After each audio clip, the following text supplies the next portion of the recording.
మా నియోజకవర్గంలో జరిగిన కార్యక్రమానికి మీకు ఏదైనా ఇబ్బంది ఉంటే కరెక్ట్గా స్పష్టంగా మాట్లాడండి తప్ప ఇబ్బంది లేని కార్యక్రమాలను కూడా ఏదో ఒక రకంగా బురద జల్లేసి మన పబ్బం గడిపేసుకుందాం, లేకపోతే అక్కడ చంద్రబాబు నాయుడు గారి దగ్గర లోకేష్ గారి దగ్గర మార్కులు కొట్టేద్దామన్న ఆలోచన మానుకోవాలని తెలియజేస్తున్నారండి.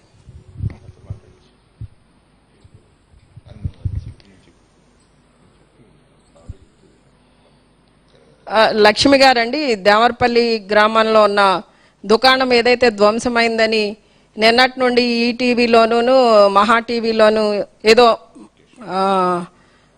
లక్ష్మి గారి కుటుంబానికి వారి దుకాణానికి జగనన్న ప్రోగ్రాం వల్ల ఏదో అన్యాయం జరిగింది, అక్కడ ఏదో విధ్వంసం జరిగిందని వాళ్ళు ప్రచారం చేస్తున్నారు. వారి మాటల్లోనే మనం విందామండి. అక్కడ మాకు అన్యాయం ఏం జరగలేదండి. ఈ ప్రోగ్రాం వల్ల మాకు వచ్చింది ఏమి లేదు. ఏదంటే ఆ తొడతొక్కుల్లో వాళ్ళు లోపలికి వచ్చేసారు. అది ఫోటోలు దిగాలన్న ఇదితో వచ్చేసారు. అక్కడ దేవుడి ఫోటోలు ఉన్నాయి కింద పడిపోయి, వాళ్ళు చూసుకోలేదు, మేము చూసుకోలేదు, తర్వాత చూసుకున్నాం మేము. కానీ కావాలని పాడేశారని అంటున్నారు. ఎవరో ఒకళ్ళు వస్తున్నారు సార్, ఆ ఎమ్మెల్యే గారు వస్తున్నారు అంటున్నారు, ఇంకెవరు వస్తున్నారు, ఈ ఫోటోలు ఎలా బండి అంటున్నారు, మీకు ఏం జరిగింది, మీకు ఏం పగిలినాయి వేయి చూపించండి, మీకు నష్టపరిహారం ఇప్పిస్తాం అంటున్నారు. తర్వాత ఏమో పొద్దున్న ఎంఆర్ఓ గారు వచ్చారు, మీరు కలెక్టర్ ఆఫీస్కి రావాలి, కలెక్టర్ అమ్మగారు మిమ్మల్ని తీసుకురమ్మన్నారు, కారు పంపిస్తున్నారు, మీరు రెడీగా ఉండండి అని చెప్పారు. మాకు భయం వేసింది. మాకు జగన్ గారు ఇళ్ల స్థలాలు ఇచ్చారు, మా పిల్లలకు డబ్బులు ఇచ్చారు, మాకు అన్నీ ఇచ్చారు. మేము దేవుడు అని చెప్పుకున్నాం, మాకు ఆయన చేశారు కాబట్టి అంతేనే కానీ ఇంకో విధంగా అయితే కాదు. ఆయన మీద బురద జిమ్మాలని కాదు, మేమైతే ఆయన వల్ల లబ్ధి పొందామండి మేము. అది దుర్గారావు గారికి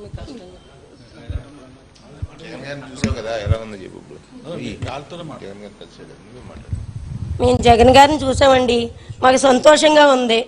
మాకు ఈ కష్టాలని మేమేం అనుకోలేదు అసలు, కానీ వాళ్ళే పుట్టగించుకున్నారు. అలాగా మాకే నష్టం జరగలేదు. మేము జగన్ గారిని చూడలేదని నేను బాధపడ్డాం, ఇవాళ చూసామని మా కుటుంబం అంతా మేము ఆనందపడుతున్నాం. మాకు ఏ నష్టం జరగలేదు, మాకు న్యాయమే జరిగింది ఆయన వల్ల. మాకు 2 ఇళ్ల స్థలాలు వచ్చినాయండి, అన్నీ బాగున్నాయి. కానీ ఇప్పుడు మా ఇల్లు తీసేస్తామంటున్నారు. మేమేదో రోడ్డు పక్కన చిన్న ఇల్లు వేసుకుని ఉన్నాం, జగన్ గారు ఇచ్చిన స్థలాల్లో ఇంకా కట్టుకోలేకపోయాం, కట్టుకుంటాం. కానీ ఆ పక్కనున్న ఇల్లు కూడా తీసేస్తామంటున్నారు. నాకు 3 ఆడపిల్లలండి, ఆ పిల్లలతో నేను ఎక్కడికి వెళ్తానండి? చిన్న చిన్న పిల్లలు మాకు. మీరే నన్ను న్యాయం చేయండి అంతే. ఏంటండి? అవునండి, అక్కడికి వెళ్ళామండి, దుర్గారావు గారు రమ్మన్నారని అక్కడికి వెళ్ళామండి. ఏమ్మ అసలు ఏం జరిగింది అన్నారు.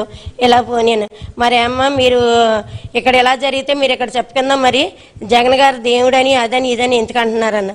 ఆయన వల్ల మేము లాభం పొందాం కాబట్టి జగన్ గారి గురించి ఇలా చెప్తున్నాం. ఏం మాట్లాడాలని నాకు తెలియదు, మేము ఆయన అందరిని బాగుపడ్డాం కాబట్టి మాకు మంచి జరిగిందని చెప్పామండి.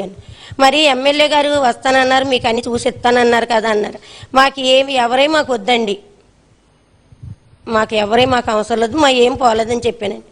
పొద్దున్నే వచ్చి ఎంఆర్ఓ గారు వచ్చారండి, కలెక్టర్ అమ్మగారు తీసుకురమ్మన్నారు మిమ్మల్ని, అక్కడికి రండి, కారు పంపిస్తానన్నారు, 8 రెడీ అయ్యి రండి, మీ ఆయన గారు మీరేనన్నారు. నేనేం మాట్లాడలేదు, దుర్గారావు గారి దగ్గరికి వచ్చి ఇలాగని చెప్పాను. అదే అంటే రమ్మను ఊరు తిరుగుతుంది.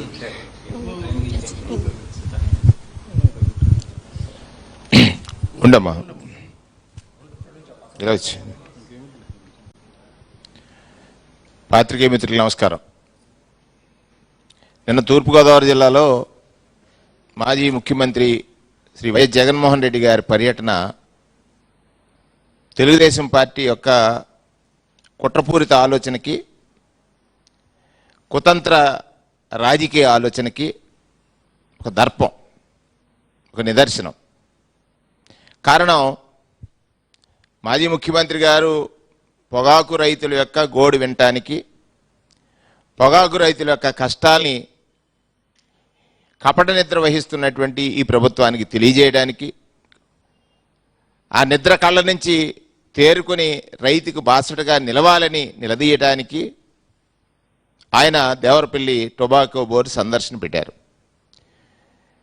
ఈ సందర్భంలో ఆ పర్యటనకు సంబంధించినటువంటి హెలిప్యాడ్కి సంబంధించిన పర్మిషన్స్ ఏవైతే ఉన్నాయో వాటి కోసం మేము కలెక్టర్ని కలిసాం, ఎస్పీ గారిని కలిసాం. మాజీ ముఖ్యమంత్రి గారికి ఇవ్వాల్సినటువంటి సెక్యూరిటీకి సంబంధించినటువంటి అంశాల మీద వారి దగ్గర స్పష్టంగా ఒక హామీ తీసుకున్నాం. నేను ముందుగా ఈ ప్రభుత్వం ఏ విధంగా పనిచేస్తుంది అని అంటున్నానంటే, పర్మిషన్ ఇచ్చారు, దానికి సంబంధించిన సెక్యూరిటీకి సంబంధించినటువంటి అన్ని చర్యలు వారు చేపట్టినట్టుగా మాకు కనపడ్డది. కానీ అర్ధరాత్రి ప్రభుత్వం నిర్ణయం మారిపోయింది. ఆ పర్యటన ఎలాగా అడ్డుకోవాలి, ఆ పర్యటన నుంచి ఎలాగా ప్రజలు రాకుండా చేయాలి, రైతుల కష్టాలు బయటకు వచ్చి చెప్పకూడదు అనేటువంటి భావన. వారు ఏమంటారు, వారు చేసినటువంటి నిర్ణయం వల్ల పోలీసులు ఉన్నారు, ఎక్కడున్నారు?